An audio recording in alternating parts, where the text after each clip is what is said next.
जी अस्सलाम वालेकुम respected students, I am doctor Mohammad Ansari, consultant child specialist. और आज हम आपको सिखाने जा रहे हैं ओपीडी सेटिंग HEENT एग्जामिनेशन कैसे किया जाता है। Head examination, eye examination and ENT, ear nose and throat examination कैसे किया जाता है in an OPD, in a busy OPD sitting में कैसे आप जो है वो रैपिडली इस एग्जामिनेशन को गो थ्रू करते हैं। ठीक है जी। सबसे पहले हम आ जाते हैं पेशेंट की जनरल लुक की तरफ। आपने जनरल लुक के ऊपर कमेंट करना है। पेशेंट आपके सामने जो है वो बैठी होगी। इसमें एज वाइज बहुत ज्यादा डिफरेंस है। एज वाइज डिफरेंस ये है कि अगर तो पेशेंट अपनी ओन पे बैठ सकता है, जो है अंडरस्टैंडिंग है, पेशेंट को समझ आ रही है, आपकी कमांड को फॉलो कर रहा है पेशेंट, तो फिर तो उसको इंडिपेंडेंट बैठा दें। Otherwise she will sit in the lap of the mother. ठीक है, वो भी मैं आपको करके दिखाता हूँ जब हम थ्रोट एग्जामिनेशन करेंगे तो किस तरह से हम लैब ऑफ मदर में कैसे जो है वो करेंगे। सबसे पहले आप एक्सपोजर बना लेंगे पेशेंट का आपको हेड का जनरल लुक आपको देखनी चाहिए कि हेड कैसा है, हेड की शेप कैसी है, हेड की शेप में क्या क्या एब्नॉर्मैलिटीज हो सकती हैं। माइक्रोकेफली हो सकती है, ठीक है, लार्ज हेड हो सकता है। अगर उसमें प्लेगियोकेफली है, फॉर एग्जांपल हेड उसकी फेस की जो ओरिएंटेशन है वो ऐसे मेरी तरफ है, लेकिन जो स्कल की ओरिएंटेशन है वो टेढ़ी हुई है। Most common cause of plagiocephaly is positional plagiocephaly. ठीक है, यानी हेड की ओरिएंटेशन ऐसे ऑक्सीपिट इस तरफ को हुआ होता है। ठीक है, अगर फ्लैट ऑक्सीपिट है तो क्या कहते हैं, ब्रेकीकेफली। ठीक है, अगर ये टावर हेड है, यहां से फोरहेड बहुत ऊंचा है, तो इसको क्या कहते हैं, ऑक्सीकेफली। ठीक है, अच्छा जी। फिर आप देखेंगे पेशेंट की, आप फॉन्टेनल देखेंगे, उसके सॉरी एंटीरियर फॉन्टेनल एग्जामिन करेंगे। एंटीरियर फॉन्टेनल कैसा है, छोटे बच्चों में कब एंटीरियर फॉन्टेनल जो क्लोज होता है, 18 मंथ्स में। Anterior fontanelle closes at 18 months, posterior fontanelle closes at 9 months. अगर फॉन्टेनल 18 मंथ से आगे जो है वो पेटेंट है तो इसका मतलब है डिलेड क्लोजर है एंटीरियर फॉन्टेनल का। This is usually seen in patients of rickets या प्रीमेच्योर IUGR बच्चे जिनमें न्यूट्रिशनल डेफिशिएंसीज होती हैं, उनमें ऐसा देखा जाता है कि एंटीरियर फॉन्टेनल या पोस्टीरियर फॉन्टेनल जो है वो देर से क्लोज होता है। फिर सुचर लाइंस आप देखते हैं। सुचर लाइंस की अगर एबनॉर्मल क्लोजर होगा, एबनॉर्मल फ्यूजन होगी सुचर लाइंस की, तो क्या बनेगा, क्या उसको कहते हैं, कंडीशन को क्या कहते हैं। अगर सुचर लाइंस जो है वो जल्दी फ्यूजन हो जाए उसकी, तो फिर आप क्या कहते हैं इसको, क्रेनियोसिनोस्टोसिस। आमतौर पर क्रेनियोसिनोस्टोसिस की वजह से जो है वो स्कल साइज छोटा होता है। फिर कुछ बच्चियों में क्रेनियोसिनोस्टोसिस के साथ लॉस ऑफ एक्वायर्ड स्किल्स और माइक्रोकेफली होती है। इसको क्या कहते हैं, पॉज करें। अगर माइक्रोकेफली हो, रिग्रेशन ऑफ माइलस्टोन्स हो, डिलेड उसकी जो एक्वायर्ड स्किल्स हैं वो लॉस हो जाए। Regression of milestones by definition means if the child has previously acquired milestones but now the child has lost those milestones, this is called regression of milestones. Okay, the child has usually this is called Rett syndrome and this presents at 1 to 2 years of age. The child previously was walking, previously was able to have pincer grasp, लेकिन बच्ची जो है वो बाद में फिर ये pincer grasp, walking या क्रॉलिंग जो है वो छोड़ देती है। ठीक है, जो लर्न उसने नेम्स लर्न किए होते हैं वो भी छोड़ देती है, वो भी भूल जाती है। This is called Rett syndrome, acquired most common cause of acquired microcephaly. ठीक है जी। आपने फिर OFC लेना है। OFC आपका एंथ्रोपोमेट्री में हमने बताया हुआ है कि आपने इंचेस वाली मेजरिंग टेप की इंचेस वाली साइड से लेना है और उसको सेंटीमीटर वाली साइड से जो है वो मेजर करना है। 3 दफा इसको लेना है आपने, और जो सबसे बड़ा आपको डायमीटर आएगा that will be your OFC, occiput of frontal circumference. फिर ईयर्स की एग्जामिनेशन, अगर इसमें आप ईयर देखें कि ईयर की क्या लोकेशन है, लो सेट ईयर कब कहते हैं हम, और किसको कहते हैं स्लंटिंग आई, हाइपरटायरोरिज्म किसको कहते हैं। आईज पे आ गई जी थोड़ा सा।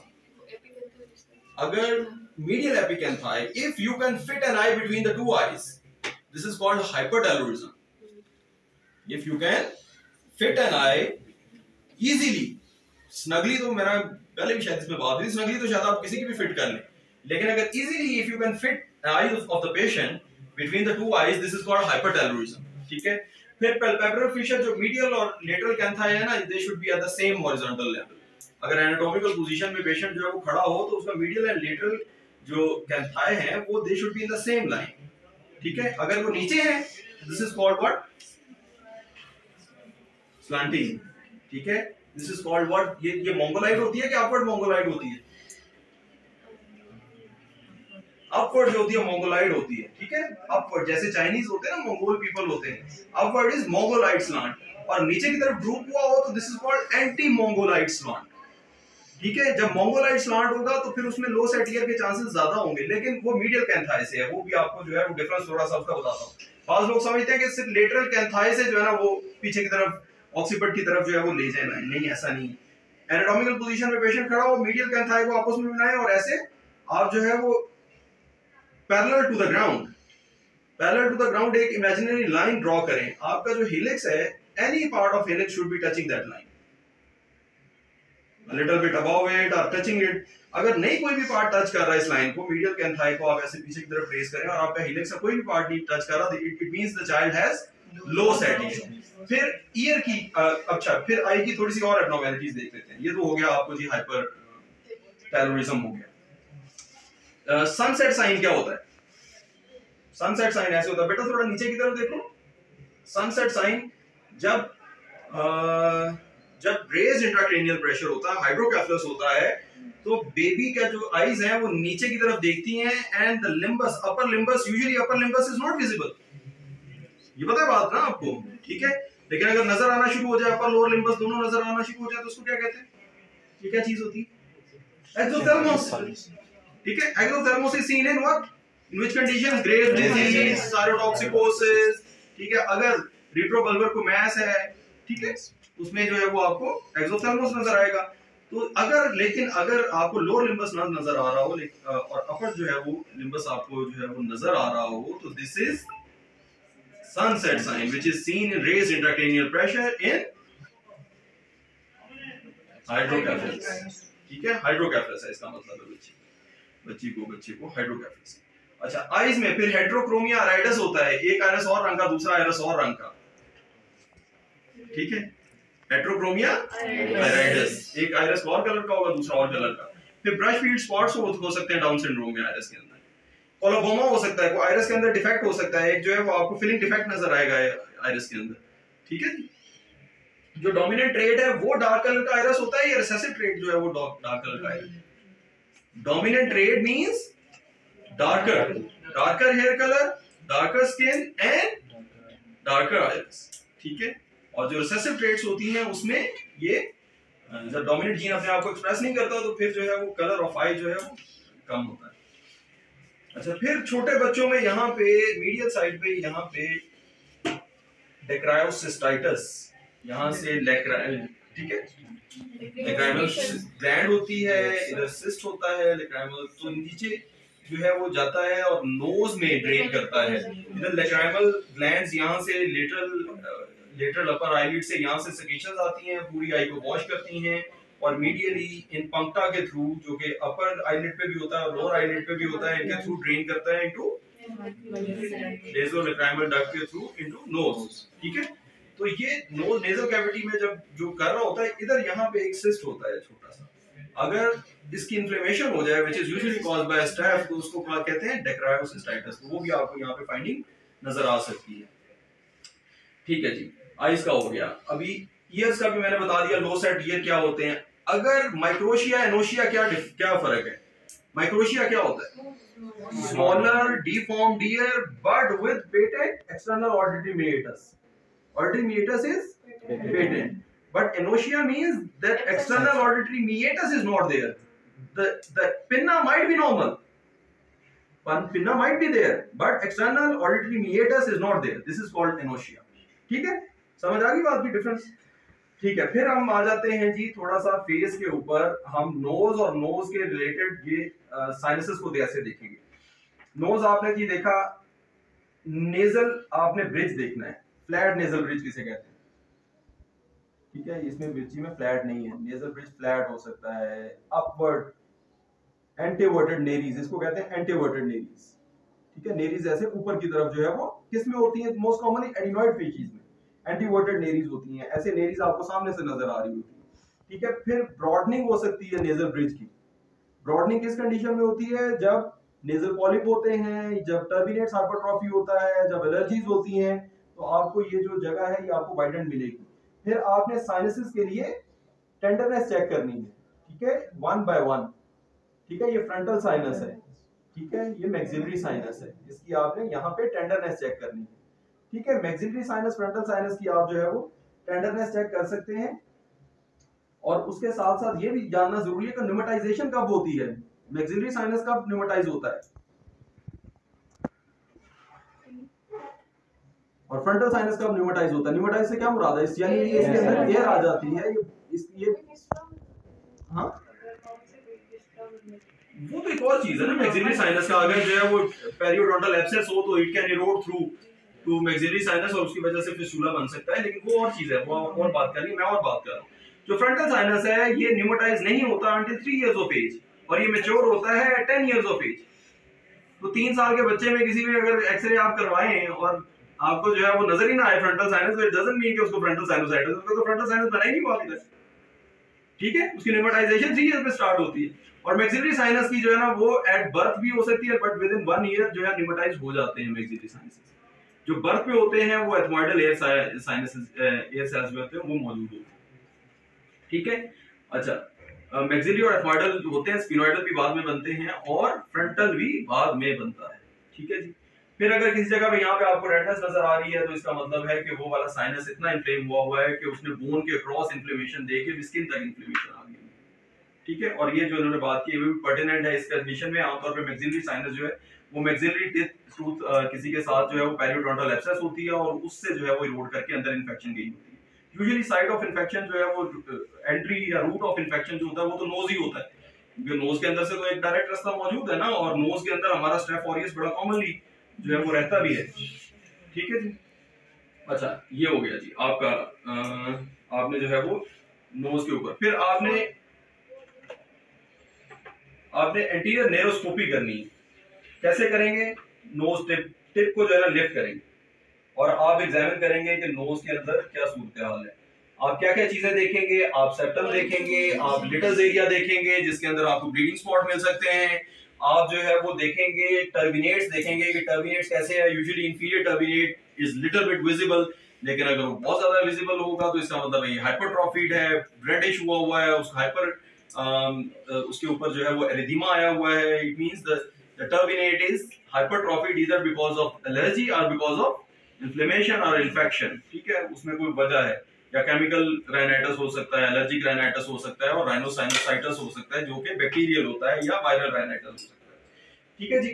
आपने जो है वो नोज आपने इस तरह से एग्जामिन कर ली। If you do not have nasal आपका स्पेकुलम आपके पास नहीं है तो इसके साथ आप सिंपल जो है वो टिप जो है वो लिफ्ट करके भी आप सिंपल नोज को एग्जामिन कर सकते हैं, आपको बहुत सारी इन्फो मिल जाती है। फिर सेक्रेशंस किस तरह की हैं, पुरुलेंट है, नहीं पुरुलेंट है, और कैसी हैं। आमतौर पे purulent secretions in case of nose does not mean infection. ये नहीं सोचना है कि जो अगर जो है वो नोज की जो है वो पुरुलेंट सेक्रेशन आ गई है, येलोइश हो गई है, तो इन्फेक्शन है। No, is not essentially like that, ठीक है जी। फिर हम आ जाते हैं जी ईयर के ऊपर। ईयर को एग्जामिन करने के लिए आप एप्रोप्रिएट साइज का इसके ऊपर लगाएं। ऑटोस्कोप से आप जो है वो मुआयना कर सकते हैं।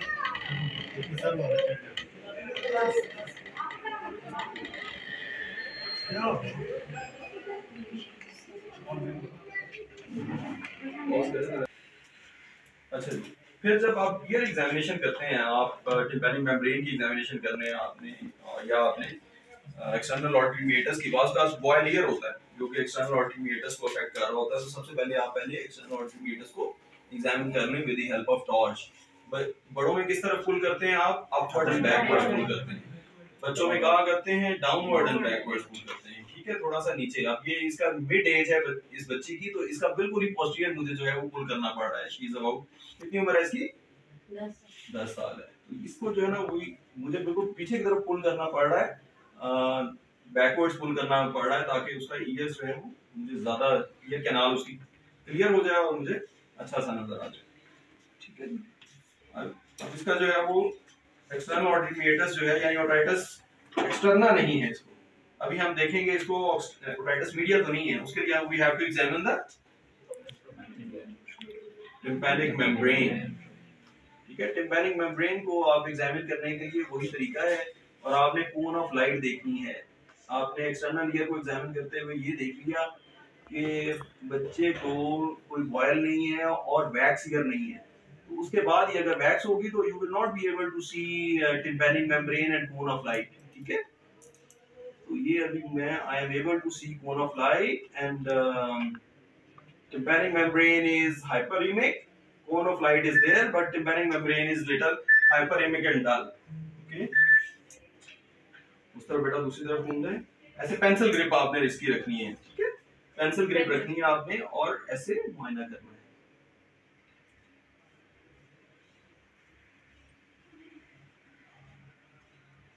ठीक है, दोनों आपने एक्सटर्नल ऑडिटरी मीटर्स जो है वो आपने एग्जामिन कर लिए, एक्सटर्नल ऑडिटरी मीटर्स भी और आपने टिम्पैनिक मेम्ब्रेन्स भी, बोथ साइड्स को आपने एग्जामिन कर लिया है। इस बच्ची की बोथ साइड्स की टिम्पैनिक मेम्ब्रेन जो है वो हाइपरएमिक है।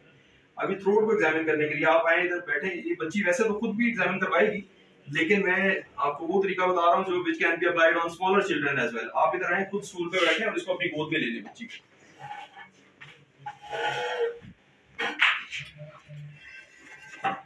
तो ऐसे गोद में आप बिठा लें। हाँ, अभी एक आपने ये बिल्कुल सेंटर में ऐसे बच्ची बैठे, एक हाथ से आपने इसको ऐसे रैप कर लेना है कि दोनों आर्म इसके आ जाएं, और दूसरा हाथ इसके माथे पे रखना है, इधर माथे पे। ठीक है, अपने साथ जोड़ के रखें ऐसे। जब ये पोजीशन होगी ना, तो जब भी आप टंग डिप्रेसर डालते हैं, इंसर्ट करते हैं, तो बेबी अपना माउथ जो है वो हिला लेता है। ठीक है, जब वो माउथ खोलेगा तब हिला लेगा। तो आपको पेरेंट को, मदर को बताना है कि उसको, बच्ची को आपने अच्छी तरह से होल्ड करके रखना है। ठीक है जी, बेटा मुंह खोले बड़ा सारा। बहुत सारे बच्चे जो है वो फॉरन टंग डिप्रेसर जो है डोंट यानी पोक इन। ये हो सकता है कि बच्चा खुद ही जो है वो इस तरह जुबान बाहर निकाले, आ बोले, देख इस बच्चे में नहीं नजर आ रहा। ठीक है, अब मैं टंग डिप्रेसर अप्लाई करूंगा and I will be able to see multiple things. इधर आए, आपको भी जो है वो थोड़ा सा वीडियो नजदीक से बनाए, मैं आपको बताऊंगी क्या क्या कुछ नजर आ रहा है। इस तरफ से, मेरी साइड से नहीं, बहुत कर लिया। गैग भी नहीं हो रहा, बहुत सारे बच्चों को बहुत शदीद गैग होता है। ठीक है, देखें सेंटर में यूव्यूला है, दोनों साइड पे इसके टॉन्सिल्स एनलार्ज हैं, देन पोस्ट नेजल ड्रिप है। नजर आया ना आपको? ठीक है, पोस्ट नेजल ड्रिप यानी नोज से पोस्टीरियरली स्पूटम जो है वो पीछे गिर रहा है। This is called post nasal drip. अब इसके जो टॉन्सिल्स हैं वो बायलेटरली एनलार्ज्ड हैं। बच्ची के टॉन्सिल्स एनलार्ज हैं, टॉन्सिल्स एनलार्ज हैं और पोस्ट नेजल ड्रिप है, यानी पीछे की तरफ जो है बलगम गिर रहा है पीछे की तरफ। इसकी आप फेशिस को देखें तो आपको जो चीज मैंने अभी एडिनॉइड फेशिस के बारे में बताई थी, एडिनॉइड फेशिस इसके ऊपर जो है वो आ रही है। इसकी slightly lifted tip of nose है। इसका जो अपर लिप है वो बो लाइक हुआ हुआ है, क्यूपिड बो लाइक, और इसके पर्स लिप है। इसका जो अपर लिप देखें आप, ये बहुत कोशिश करके मुंह को बंद करती है, अदरवाइज इसका रेस्टिंग हालत में इसका मुंह खुला रहता है। ठीक है, दिस इज बिकॉज जब बच्चा सोता है और उसका जो है वो एडिनॉइड जब ब्लॉक कर देता है नेजल पैसेज को, एडिनॉइड जब ब्लॉक कर लेता है तो फिर ये मसल्स फूल होते हैं, और ताकि बच्चे के टीथ के दरमियान से एटलीस्ट रेस्पिरेशन जारी रहे। ठीक है, this is a recovery mechanism, एक डिफेंसिव मैकेनिज्म है कि ये यहाँ से नेरीज जो है वो लिफ्ट हो जाते हैं। इसकी वजह से जो फ्रंटल इंसाइजर, जो मैक्सिलरी इंसाइजर्स हैं, वो भी ज्यादा प्रोमिनेंट हो जाते हैं। ठीक है, so this child has adenoid facies. ये हमने एग्जामिनेशन के एंड पे ये देखा कि इसका स्कल साइज जो है वो नॉर्मल है। इसका ईयर एग्जामिनेशन में हमें हाइपरेमिक टिम्पैनिक मेम्ब्रेन्स मिली जो कि एडिनॉइड के साथ जा रही हैं, बिकॉज इसको जो है वो इसकी वजह से रिपीटेड सीरस ओटाइटिस मीडिया और इसके जो है ओटाइटिस मीडिया के एपिसोड होती रहती होंगी। एडिनॉइड्स इसके बड़े हुए हैं बच्ची के, और इसके टॉन्सिल्स बायलेटरली बड़े हुए हैं, और इसको पोस्ट नेजल ड्रिप है which is because of allergic rhinitis भी हो सकता है, एडिनॉइड की वजह से भी हो सकता है, और जनरलाइज्ड ओरोफैरिंजियल जो नेजो ओरोफैरिंजियल इसको एलर्जीज है उसकी वजह से इसको ये हो रहा है। तो ये इतनी एग्जामिनेशन में HIENT एग्जामिनेशन, HIENT एग्जामिनेशन में आपको बहुत सारी यूजफुल चीजें मिलती हैं जो कि डेली रूटीन में आप जो पेशेंट एग्जामिन करते हैं एटलीस्ट 80% ऑफ पेशेंट्स में आपने यही एग्जामिन करना होता है। ठीक है, in addition to vital signs, मुझे इसका टेम्परेचर लेना चाहिए, मुझे इसका पल्स लेनी चाहिए, सैट्स चेक करनी चाहिए, बच्चे का बीपी चेक करना चाहिए, एंथ्रोपोमेट्री चेक करनी चाहिए, इसकी हाइट वेट बच्चे का देखना चाहिए। इन सारी चीजों के साथ आपको head eye ENT examination is the most important examination which all medical students should know. ठीक है जी, ये था जी आज का लेक्चर। उम्मीद है आप लोगों को फायदा होगा इससे।